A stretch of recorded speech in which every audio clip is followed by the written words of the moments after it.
हरे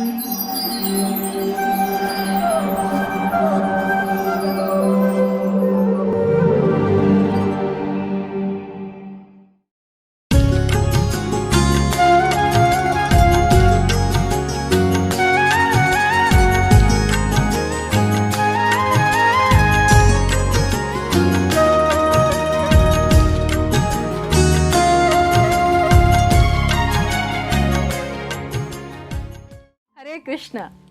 आज इस कार्यक्रम में आप सभी का हार्दिक स्वागत है। आज हमारे वक्ता हैं श्रीमान प्रिय गोविंद प्रभु जी। प्रभु जी अंतर्राष्ट्रीय कृष्ण भावनामृत संघ इस्कॉन के संस्थापकाचार्य कृष्ण कृपा मूर्ति अभय चरणारविंद भक्ति वेदांत स्वामी श्रील प्रभुपाद के प्रिय शिष्य परम पूज्य राधानाथ स्वामी महाराज के दीक्षा प्राप्त शिष्य हैं। प्रभु जी सन 2007 में इस्कॉन के संपर्क में आए व सन 2013 में कृष्ण भावनामृत के प्रचार प्रसार हेतु उन्होंने ब्रह्मचर्य आश्रम स्वीकार किया। प्रभु जी अपने स्कूल के दिनों में एक अत्यंत ही मेधावी छात्र रहे हैं, जिन्होंने हाई स्कूल के गणित में 100% अंक प्राप्त किए तथा प्रभु जी ने army institute of technology Pune से कंप्यूटर में इंजीनियरिंग अर्थात बी की डिग्री प्राप्त की है। उन्होंने एक एमएनसी में कार्य करने के दौरान IBM प्रोजेक्ट पर काम किया व गेट की परीक्षा में तो उन्होंने 98% अंक प्राप्त किए और तत्पश्चात उन्होंने बोइंग प्रोजेक्ट्स पर IIT कानपुर से RA करना चुना। इस्कॉन कानपुर मंदिर के उद्घाटन में प्रभु जी की अत्यंत ही महत्वपूर्ण भूमिका रही है। वर्तमान में वे इस्कॉन कानपुर मंदिर के सचिव हैं और कई विभिन्न सेवाओं में संलग्न हैं। प्रभु जी कई युवाओं को परामर्श और मार्गदर्शन देने के साथ ही IIT, HBTU, GCTI, MNIT तथा NIT जैसे विभिन्न प्रतिष्ठित कॉलेजों में कई प्रकार के सेमिनार भी देते हैं। हम सभी का अत्यंत ही सौभाग्य है कि इतने मेधावी व प्रतिभाशाली व्यक्तित्व आज हमारे साथ इस कार्यक्रम में हैं। तो आइए इस सुअवसर का लाभ उठाते हैं व श्रवण करते हैं श्रीमान प्रिय गोविंद प्रभु जी के मुखारविंद से। धन्यवाद। हरे कृष्णा। ओम अज्ञानतिमिरन्धस्य ज्ञानाञ्जनशलाकया चक्षुरोन्मिलितं येन तस्मै श्री गुरुवे नमः। हरे कृष्णा। आप सभी का हम एक बार पुनः स्वागत करते हैं श्री कृष्ण भगवान की वृंदावन लीलाओं की चर्चा में। हम चर्चा कर रहे हैं कि किस प्रकार से भगवान अपने हर एक भक्त के साथ आदान प्रदान करते हैं और कैसे भगवान कभी अपनी भगवत्ता प्रदर्शित नहीं करते हैं वृंदावन में, परंतु हमेशा भगवान रहते हैं। हमने चर्चा करी कि किस प्रकार से जो प्रलंबासुर नाम का असुर था उसका वध किया बलराम जी ने स्वयं। वृंदावन एक स्थान, ऐसा स्थान है जहाँ पे हर किसी की एक ही इच्छा है। वो इच्छा है भगवान कृष्ण को आनंद प्रदान करने की। तो ऐसा वर्णन आता है कि जब भगवान अलग अलग गाँवों और बछड़ों के साथ वन चारण की लीला में जाते हैं तो वहाँ पे वो बछड़े कभी कभार बहुत ही विचलित होने लग जाते हैं। क्यों? क्योंकि वो चाहते हैं कि किस प्रकार से भगवान आए और उनको खुजलाएं। तो खुजली भगवान बछड़ों को दे रहे हैं, बछड़ों को आनंद आना चाहिए, परंतु बछड़ों को पता है कि ऐसा करने से भगवान को आनंद आता है। क्योंकि वृंदावन स्थान ही ऐसा है, भक्त भगवान को आनंद दे रहे हैं और भगवान भक्तों को आनंद दे रहे हैं। तो भगवान बहुत बार वो गायों को भी खुजलाते हैं। उनको पता चल जाता है कि गाय को क्या चाहिए। कभी कभार किसी गाय को सिर में भगवान हाथ लगाते हैं, कभी उनके गाल के नीचे भगवान उनको खुजलाते हैं, कभी कभार कुछ कीड़े वगैरह जैसे गाय को लगे, पता चल जाता है भगवान को कि वो हमको निकालना है। और गाय भी उसी प्रकार से आदान प्रदान करती है। कभी कोई बछड़ा अपने माँ से बिछड़ जाता है तो भगवान ही उसको ले जाके उसकी माँ से मिला देते हैं।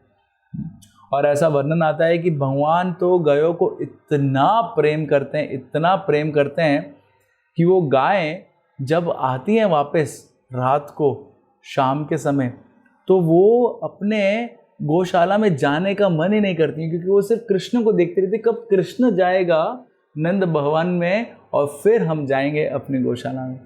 तो इतना प्रेम करती हैं वो गाय कृष्ण से, और कृष्ण भी उतना ही प्रेम करते हैं गायों से। एक समय की बात है, यशोदा माई ने देखा कि कैसे कृष्ण जा रहे हैं जंगल में गोचारण करने के लिए, और जंगल में जो रास्ता है वो सामान्य रास्ता नहीं है। उसमें बहुत सारी जगह पत्थर हैं जो कि नोकीले भी हैं, कुछ कुछ जगह कांटे गिरे हुए हैं, और जो पूरा ज़मीन है वो इतनी अच्छी, उसकी जो धूल भी है वो इतनी अच्छी नहीं है। तो यशोदा माई ने कहा कृष्ण को कि हे कृष्ण, ये मैंने तुम्हारे लिए विशेष सोने के जूते बनाए हैं, कल से इसको ही पहन के जाना वन के अंदर। अभी कृष्ण भगवान का वन में नंगे पैर जाने का एक कारण है। वो कारण क्या है? ये जो भूमि देवी है, पृथ्वी देवी है, ये भूमि देवी पहले भगवान के अंतरंग शक्ति है, और ये अंतरंग शक्ति का भगवान के साथ आदान प्रदान किस प्रकार से होता है? वो इस प्रकार से होता है कि जब भगवान अपने चरणों का स्पर्श करते हैं इस भूमि पे, तो भूमि को बहुत आनंद मिलता है। और विशेष करके जो भूमि देवी हैं, उन्होंने भगवान के लिए वृंदावन में बहुत ही विशेष रमणीय वातावरण बना के रखा है, और उस रमणीय वातावरण को स्वीकार करते हुए और उनको भूमि देवी को आदान प्रदान करने के लिए भगवान क्या करते हैं? अपने चरणों को उन भूमि के ऊपर रखते हैं, और इसलिए भगवान कभी भी वहाँ पे जूते नहीं पहनते, कुछ शूज़ नहीं पहनते, कोई पादुका नहीं पहनते। और ये भगवान के जो चरण वहाँ पे पड़ते हैं, और जब वो चरणों के अलग अलग चिन्ह वहाँ पे बनते हैं, तो ऐसा बताया जाता है कि भूमि देवी उन्हीं चरणों के चिन्हों को अपना अलंकार मानती हैं। जैसे यहाँ पे भी हम देखते हैं कि किस प्रकार से कोई स्त्री है, जब उसका पति आता है घर पे, तो वो बहुत सज संवरती है अपने पति के लिए, बहुत सारे आभूषण पहनती हैं, घेने जवारात वगैरह, कानों की बालियाँ वगैरह, बहुत कुछ पहनती है। क्यों? जिससे उसका पति उसको देखे और उसको बहुत अच्छा लगे। उसी प्रकार से जो भूमि देवी है, वो अपने आप का श्रृंगार कैसे करती है? भगवान के चरण कमलों के चिन्ह से।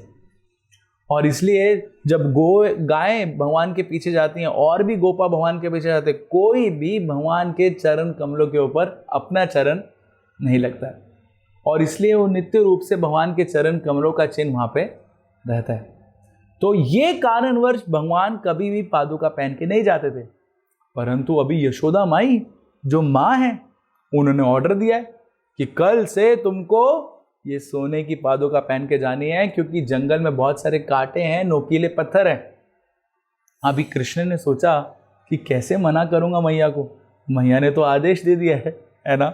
तो कृष्ण ने बोला, मैया मैं ये पादुका पहनने के लिए एकदम तैयार हूं, परंतु मेरी एक शर्त है, मैं तभी ये पादुका पहनूंगा जब आप मेरी सारी गायों को भी पादुका देंगे सोने की, क्योंकि वो भी तो मेरे साथ जाती हैं जंगल में, वो भी तो घास चरने जाती हैं।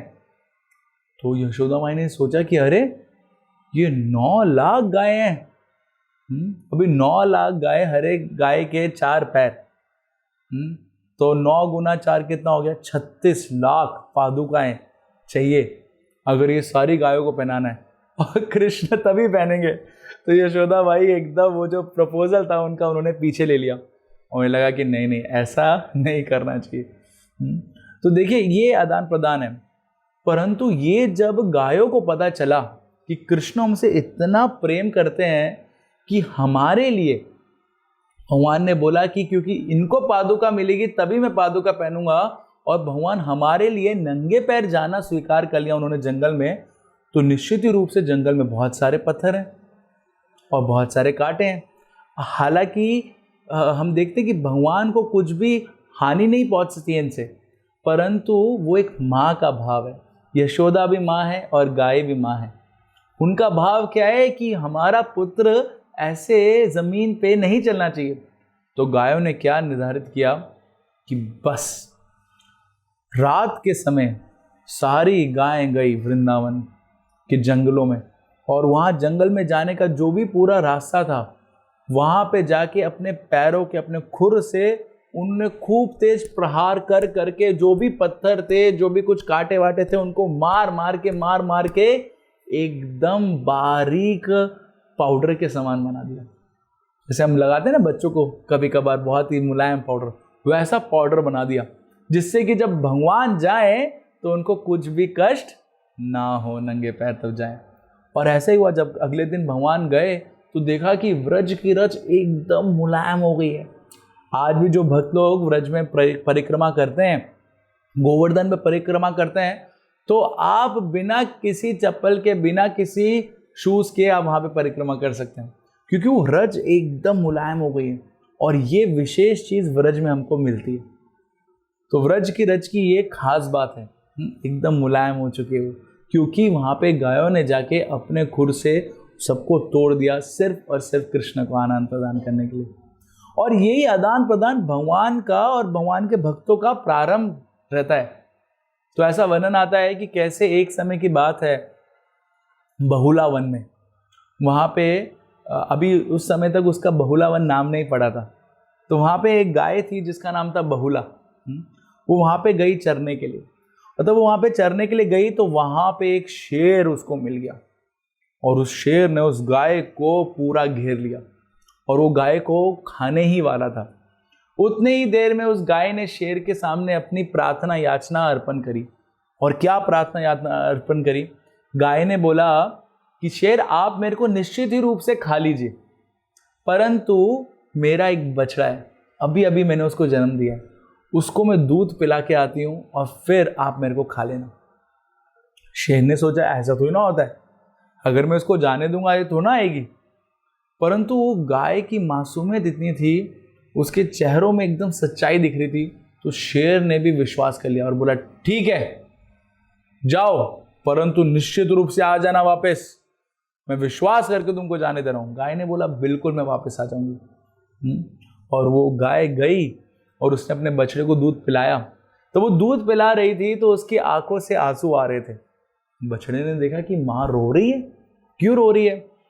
तो उसने पूछा, माँ ने पहले बताया नहीं, परंतु माँ ने बोला बेटा आज आखिरी बार मैं तुमको दूध पिला रही हूँ। बछड़े ने बोला क्यों मैया? पूछा उसने बहुत। तो मैया ने बताया किस प्रकार से एक शेर ने उसको घेर लिया था और वो शेर को वो बोल के आई है, वचन देके कि मैं वापस आऊंगी बछड़े को दूध पिलाने के बाद। तो बछड़े ने बोला मैया आप मत वापस जाइए, मैं जाता हूं और वो शेर को बोलूंगा देखो मैया तो बहुत बूढ़ी हो चुकी है, उनके मांस में कुछ फ्रेशनेस नहीं है, लेकिन मैं अभी नया नया ताजा ताजा और ताजा मांस तुमको बहुत अच्छा लगेगा, तो मेरे को खाओ तुम। तो मैया बोली नहीं नहीं ऐसे कैसे हो सकता है। तो बछड़े और गाय दोनों के दोनों आंसू बहाने लगे। तो दोनों के दोनों सोच लगे कौन जाएगा कौन नहीं जाएगा। और इतनी देर में जो वो ग्वाला था वो वहां पे प्रकट हो गया और उसने देखा कि मेरी गाय और उसका बछड़ा दोनों के दोनों आंसू बहा रहे हैं, क्या कारण है? उसने पूछा कि क्या कारण है, ऐसा क्यों आप दोनों रो रहे हैं?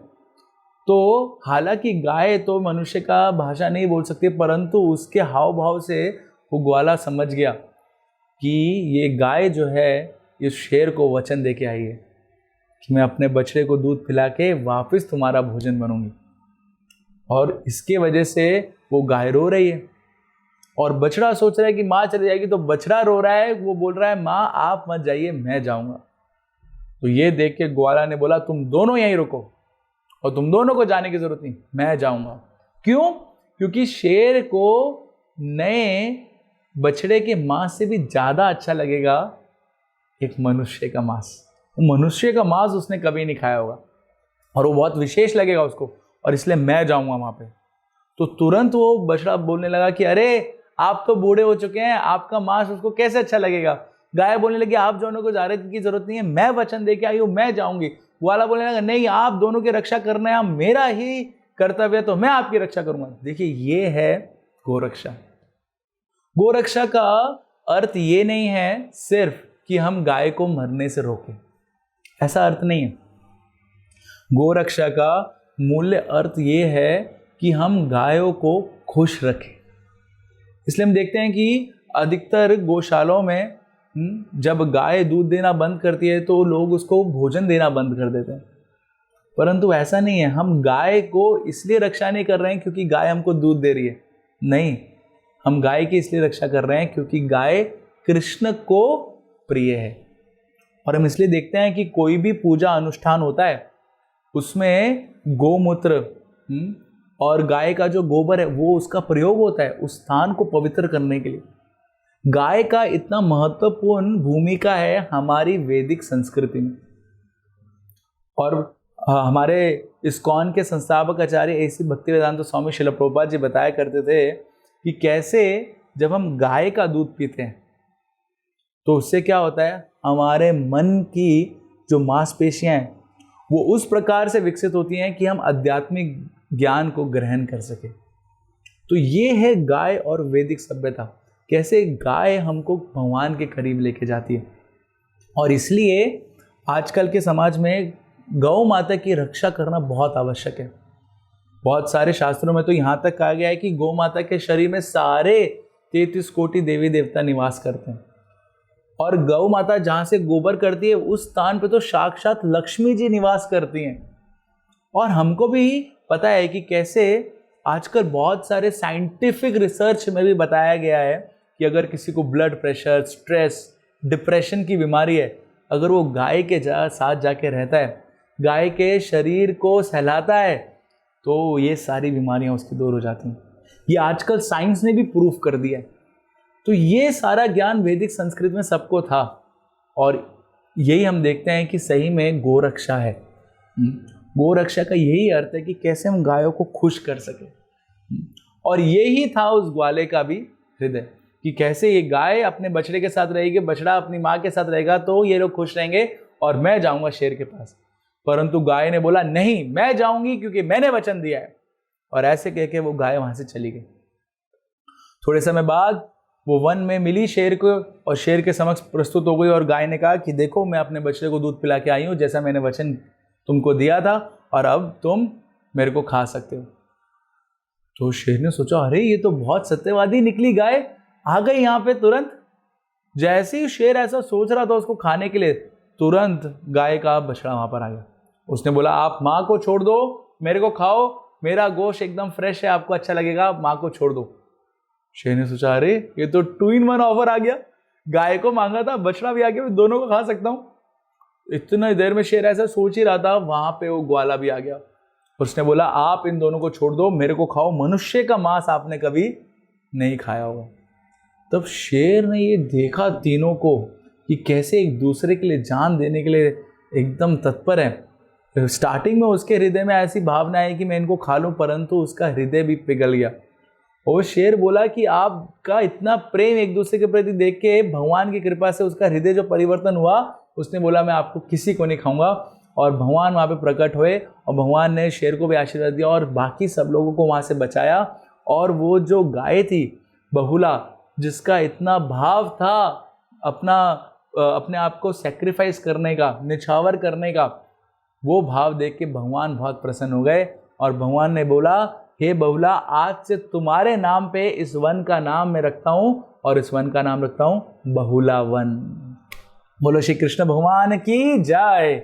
जी हाँ, इस प्रकार से भगवान ने उस वन का नाम रख दिया बहुला वन। तो ऐसे भगवान गायों के साथ अनेक अनेक लीलाएं करते थे। और एक समय की बात है कि कैसे वो गाय सब लोग चढ़ रहे थे एक जंगल के अंदर, और वहाँ पे अचानक जो सारी गाय थी उनको बहुत ही ज़्यादा भूख लगने लगी। और वो भूख लगते लगते लगते लगते बहुत अंदर को चली गई। और जो सारे गोपा थे वो वहाँ पे भोजन ग्रहण कर रहे थे, उनको दिखा नहीं गाय कहाँ चली गई। परंतु तब वो उठे तो उन्होंने देखा गाय नहीं है। तुरंत वो उनका पीछा करने लगे, जो उनके खुर के निशान थे उसके पीछे पीछे भागने लगे। और उनको देखा कि सारी के सारे गाय हैं। एक जंगल जो कि केन का जंगल है, लंबी लंबी लकड़ियों जैसे है, वो उस जंगल के अंदर प्रवेश कर चुकी है। और उस जंगल में क्या हुआ, उस जंगल में एक असुर था अग्नि के रूप में। तो वहाँ पे वो जब लंबी लंबी लकड़ियाँ थी एक दूसरे से टकराई तो वहाँ पे अग्नि उत्पन्न हो गई। और वो अग्नि जो उत्पन्न हो गई, वो जंगल का नाम था मुंजरा जंगल। और वहाँ पे वो अग्नि के बीच में सारी जो गाय थी वहाँ फंस गई और जोर जोर से चिल्लाने लगे कृष्णा कृष्णा। और सारे गोपों को सुनाई दिया अरे कहाँ पर बोल रही हैं, बोला कृष्णा बलराम। तो गोपों ने देखा कि अरे ये गाय बहुत ही जागता लगता है, विलाप में स्थिति में। तुरंत वो गोपा सब लोग ढूंढते ढूंढते वहां पहुंचे और वहाँ पे देखते क्या है कि पूरे जंगल में आग लग गई है। वो असलियत में एक असुर था जो आग को फैला रहा था। कैसे? मानो एक रथ लेके वो जंगल के सारे वृक्षों के ऊपर ऊपर ऊपर ऊपर आग लगाता जा रहा है। और कृष्ण ये समझ गए और सारे गोपा वहाँ पे गाय, उनको ताप लग रहा है वो आग का, वो विचलित हो रहे हैं, वो सोच नहीं आ रहे हैं कि क्या करूं मैं। उतने ही समय में कृष्ण भगवान ने उनको आदेश दिया कि आप सब नीचे झुक जाओ और अपनी अपनी आंखें बंद कर लो। और उन्होंने बिल्कुल वैसी उसी प्रकार से आदेश को पालन करते करते नीचे झुक गए और आंखें बंद कर लिया। देखिए, ये होता है विश्वास। विश्वास का मतलब क्या होता है? आपको वहां पे समर्पण करने के लिए लॉजिक की जरूरत नहीं है, कोई प्रूफ नहीं चाहिए आपको। अभी वो बोल सकते थे गाय और या गोपा की, अरे कृष्ण क्यों झुके, हम झुकने से क्या हो जाएगा, हमको भागना पड़ेगा, पानी डालना पड़ेगा यमुना से लाके, कुछ तो करना पड़ेगा। नहीं, उनको विश्वास था भगवान जो बोल रहे हैं मैं वो करूं। और यही विश्वास है जो हमारी भक्ति का प्रारंभ है।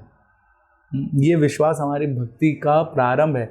जिसको ये विश्वास आ गया, अवश्य राक्षीवे कृष्ण विश्वास पालन, जिसको ये विश्वास आ गया कि भगवान कृष्ण मेरी रक्षा करेंगे अगर मैं उनके शरण में जाऊंगा, तो वो भक्ति का प्रारंभ कर चुका और भक्त बनने के लायक है।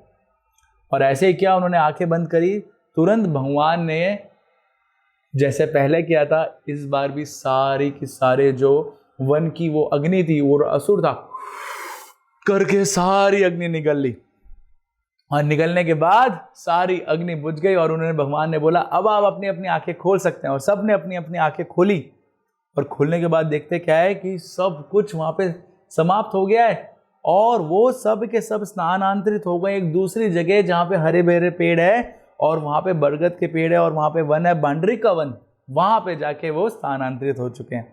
और सब लोग बहुत गुणगान करने लगे कृष्ण का, बलराम का, और बहुत आनंद पूर्वक जय जय जय जय की ध्वनि लगाने लगे वहाँ पे। तो ये जो अग्नि थी, जो जंगल की आग थी, ये क्या दर्शाती है? तो ये दर्शाती है कि जब हम भक्ति प्रारंभ करते हैं तो बहुत सारे आसुरिक प्रवृत्ति के लोग होते हैं, बहुत सारे नास्तिक प्रवृत्ति के जो लोग होते हैं, वो भक्तों को जाके बहुत ज़्यादा प्रताड़ना देते हैं और उनको उनके धर्म का पालन करने से रोकते हैं। अनेक अनेक प्रकार से, अनेक अनेक तरीके से उनके जीवन में रुकावटें पेश करते हैं जिससे वो भक्ति ना कर पाए। तो ये वो अग्नि इसका समान है, इसका प्रतीक है। परंतु अगर हम भगवान के आदेशों पर विश्वास करके हम भगवान के आदेशों को पालन करेंगे तो फिर ये अग्नि हमको विचलित नहीं कर सकती। जैसे एक बार एक व्यक्ति था, वो बहुत ज़्यादा विचलित हो गया कि भगवान है तो दिखाओ, हमको दिखने चाहिए भगवान, फिर हम पालन करेंगे। वो बहुत देखना चाहता था भगवान को, और ऐसे करके वो सब लोगों को यही विश्वास दिलाता था कि भगवान है तो दिखने चाहिए, है कम से कम अपने अस्तित्व को तो उनको प्रूफ करना चाहिए। और उसने चैलेंज कर दिया। क्या चैलेंज किया? एक पर्टिकुलर स्थान पे जाके उसने बोला, वो विदेश में था, वहाँ पे स्टैचू ऑफ लिबर्टी अमेरिका में, वहाँ पे बोला कि अगर भगवान है सही में तो मैं उनको चैलेंज करता हूँ। क्या चैलेंज करता हूँ? कि आज से 3 दिन बाद शाम को 6 बजे ये स्टैचू ऑफ लिबर्टी पे आके दिखाए। और उन्होंने बोला सारे न्यूज़पेपर ये न्यूज़ छापो, सारे टीवी वाले न्यूज़ दिखाओ, भगवान तक ये संदेश पहुंचना चाहिए कि मैंने उनको चैलेंज किया है, अगर वो है अपना अस्तित्व को स्थापित करने के लिए 3 दिन बाद 6 बजे शाम को स्टैचू ऑफ लिबर्टी पे प्रकट होकर दिखाए तो मैं मानूंगा कि भगवान है। और सारी जगह ये जब खबर फैली, सारी जगह हाहाकार मच गया कि भगवान को उसने चैलेंज कर दिया, अभी भगवान आएंगे कि नहीं। और न्यूज़ में तो आपको पता है कैसे कवरेज होता है। आइए हम देखते हैं कि क्या भगवान आएंगे या नहीं आएंगे। अलग अलग गुटों के जो अलग अलग स्वामी है उनको बुला के चर्चा होने लगी कि बताइए आपका क्या कहना है, भगवान आएंगे कि नहीं आएंगे, आपका क्या कहना है, भगवान आएंगे, किस रूप में आएंगे, कैसे आएंगे, क्या करेंगे। और ऐसी पूरी चर्चा हो रही थी। 3 दिन होने को हो गए, शाम का 6 बजे का समय आने वाला था।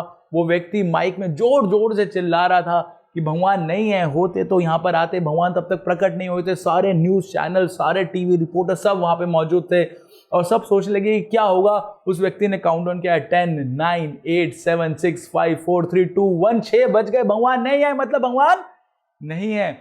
और जोर जोर से चिल्लाएंगे, अरे देखो मैं कह रहा था भगवान नहीं है, आप लोग वैसे ही व्यर्थ में विश्वास करते हो भगवान के ऊपर, भगवान जैसी कोई चीज है ही नहीं। और ऐसे करके वो बहुत जोर जोर से चिल्लाने लगा। वहीं पर ही उस क्राउड में एक भक्त था जिसको भगवान के ऊपर पूरा विश्वास था, ये अग्नि से प्रभावित नहीं था। उसने अपना हाथ उठाया, उसने बोला हाँ बताओ। बोला सर मैं ये बोल रहा हूं कि अमेरिका का प्रेसिडेंट है ही नहीं। बोला क्या, वापस बोलो, अमेरिका का प्रेसिडेंट नहीं? अरे पूरी दुनिया को पता है अमेरिका का प्रेसिडेंट है। तो उसने बोला सर लेकिन मैंने नहीं देखा, और अगर आप मेरे को प्रूफ कर देंगे वो है तो मैं मान जाऊंगा।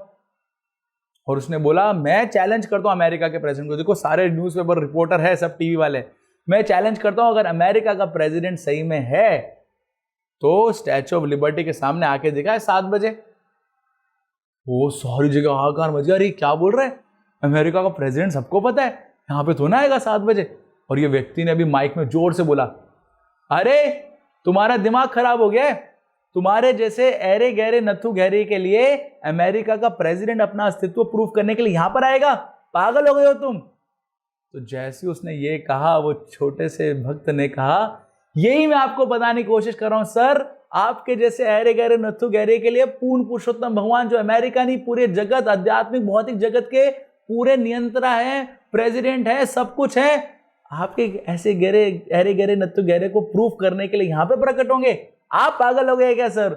और सारे लोग जवाब पे दे ताली बजाने लगे, क्या बुद्धिमान इसने जवाब दिया है। जी हाँ, ये है विश्वास। देखिए विश्वास जब होता है, जो हमको तथ्यों पे की जरूरत नहीं पड़ती है, हमारे हृदय से आवाज आती है कि भगवान का शरण लेना है। और वही शरण ये वृंदावन वासियों ने लिया था, और इसलिए भगवान ने उस अग्नि से उनकी रक्षा करी थी। तो हमारे जीवन में भी अगर हम ऐसी शरण लेंगे भगवान की, तो भगवान भी हमारी अवश्य रक्षा करेंगे। बहुत बहुत धन्यवाद। हरे कृष्णा। ऐसे ही और भक्तिमय कार्यक्रमों के लिए देखिए हरे कृष्णा टेलीविजन, और इसे प्राप्त करने के लिए आप अपने केबल अथवा DTH ऑपरेटर से संपर्क करें तथा और अधिक जानकारी के लिए आज ही डायल करें 7666 839 839।